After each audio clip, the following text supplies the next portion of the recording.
Hello, listeners.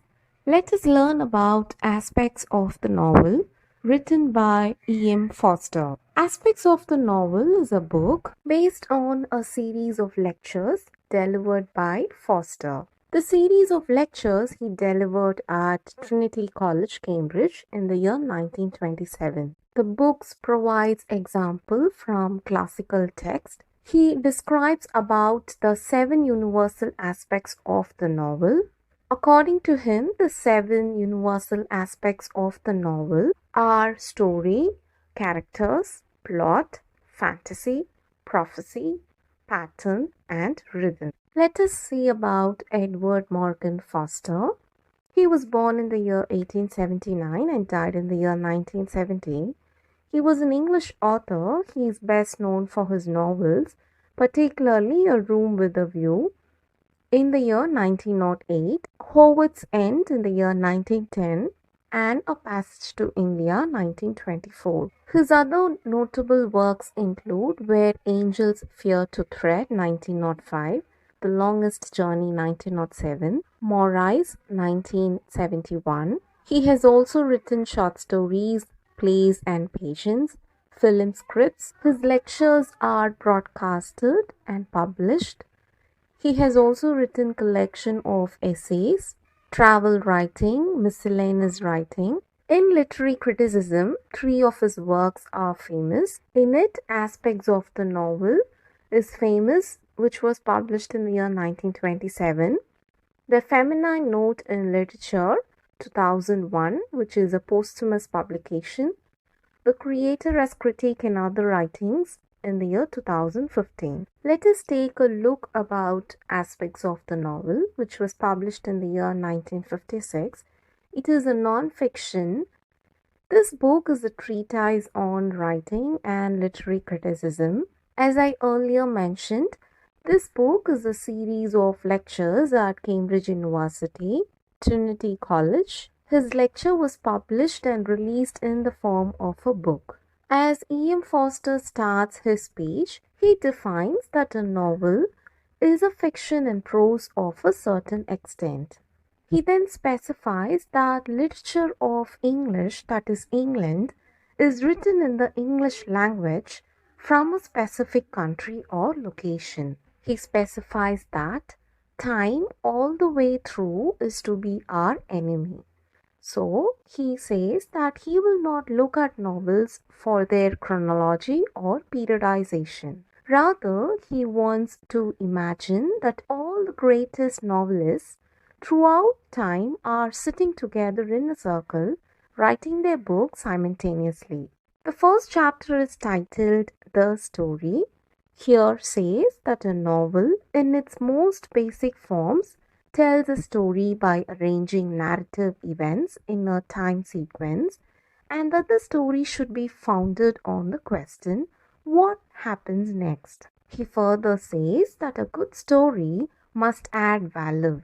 He gives an example, The Antiquary by Sir Walter Scott. He says Scott's work is indeed founded on the question, what happens next? But it lacks value. In contrast, Leo Tolstoy's War and Peace is a good example of a sequence of events that unfolds over time while adding value. Then he gives example of Charles Dickens. In the chapter People, he explains the difference between flat and round characters that are used in Charles Dickens' works.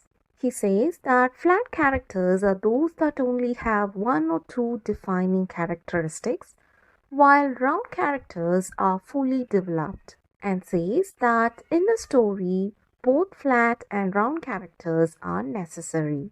He further says that all Dickens' characters are flat, yet all Dickens' stories manage to paint a vision of humanity that is not shallow. Further, he compares Jane Austen, who focuses on her stories on round characters, and although she usually ends her novels before that they have a chance to live out their lives, reading Jane Austen's work, the reader has no difficulty in imagining them doing so. Further, Foster explains that the characters in stories are not real people but must seem like real people. Then he says that sometimes a reader will find that they seem more real than the actual people in the reader's life, while the author accompanies the reader by revealing the characters hidden and their inner life. Foster says that in a story, activities like sleeping and eating don't take up much space. Rather, the story contains love, which is usually overrepresented. In the chapter Plot, Foster explains that a story is a narrative of events, but a plot is a narrative of events that focuses on causality. He thus discusses that a story might say the king died and the queen died, and the plot would say the king died and then the queen died of grief. Both these narrative of events have a time sequence, but in the plot, time is overshadowed by causality. Plot demands intelligence from their readers, including the ability to remember events and connect threads. And this allows the author to create mystery by delaying certain explanation in the plot. He then says, plot must be a balance between events and character. Character must influence the plot based on their responsibilities, or else they are simply swept away by fate. In the chapter Fantasy and Prophecy, Foster explains that fantasy is introduced into a novel to create a magical effect. However, fantasy is not always mystical. He also discusses on parody and adaptation. He says parody and adaptation allows a story to be layered upon by many authors' imaginations. Talking about prophecy, he says it is an ancient author's voice with a universal theme.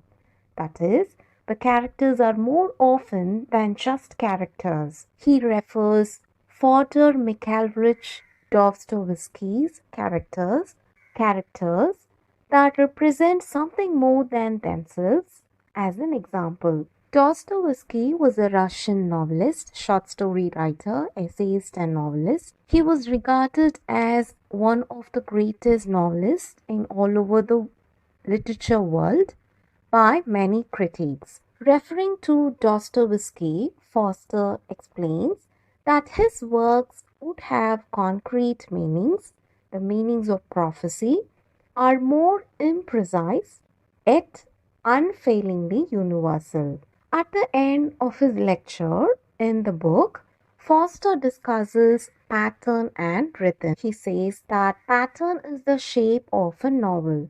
Sometimes the pattern is geometric shape, such as an hourglass, where one's character's social climb intersects with another's social fall, or a circle where a character ends up back where they started. He further says that pattern allows the reader to see the book as a whole. He further warns the listeners and the readers that pattern must grow organically. Because when characters are forced into a pattern, the story loses authenticity and richness. Talking about rhythm, he says rhythm is represented by a motif that appears in slight variations throughout the stories, and it serves to help unify it.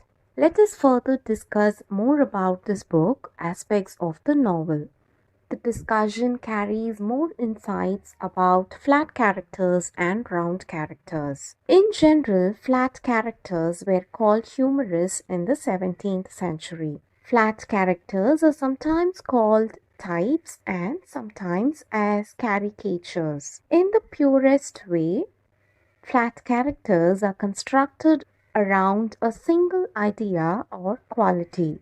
When we considered a round as a single idea or quality, there is more than one factor in them, so we get the beginning of the curve towards the round.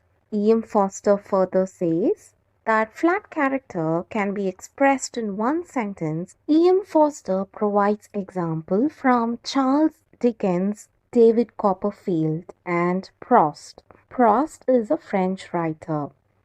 From David Copperfield, he refers a sentence, I never will desert Mr. Micawber.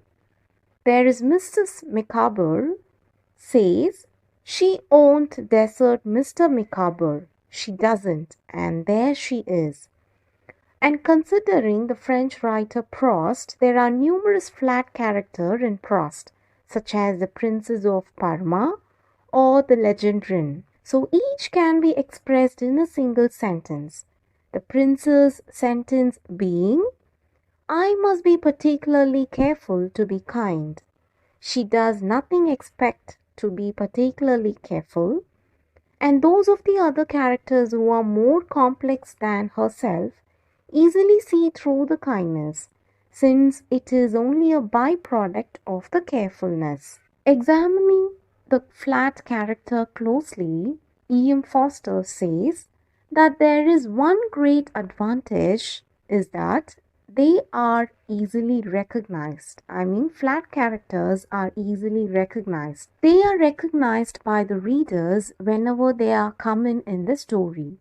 So reader's emotional eye perceives the flat characters, and more of the reader's emotional eye picks up the flat characters and not by the visual eye. According to the author, flat character is convenient because when he can strike with his full force at once, flat characters are very useful to him since they never need reintroducing, never run away.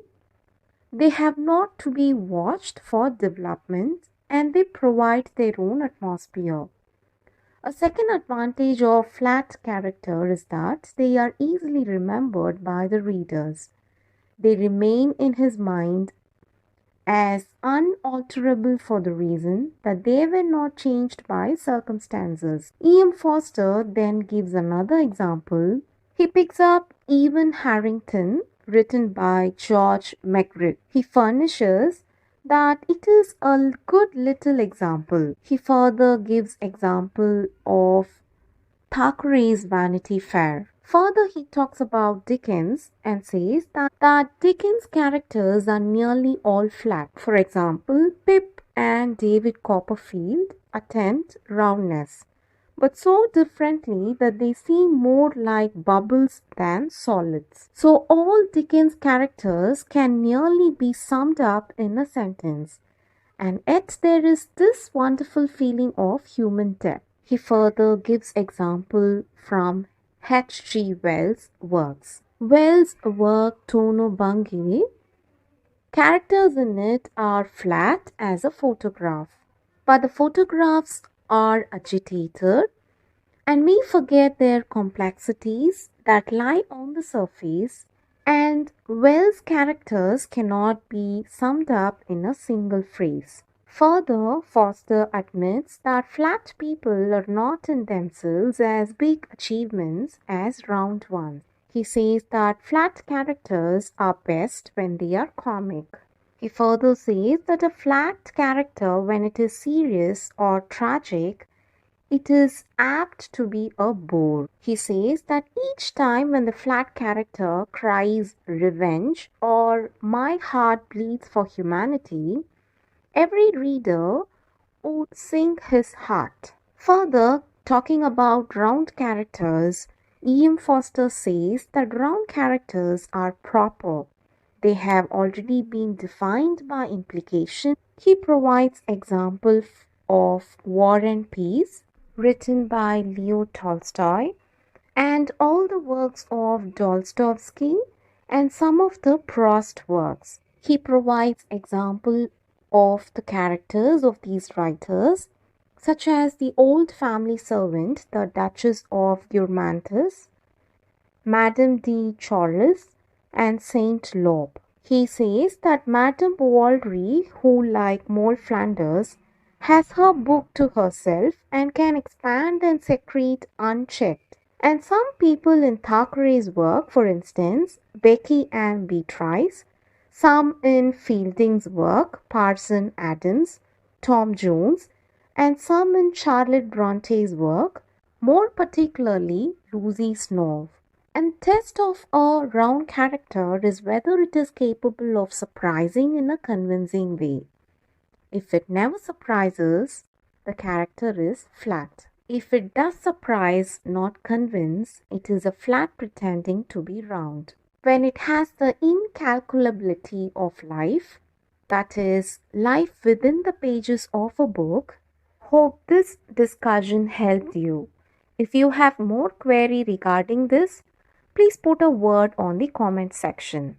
Thank you for listening to all our content.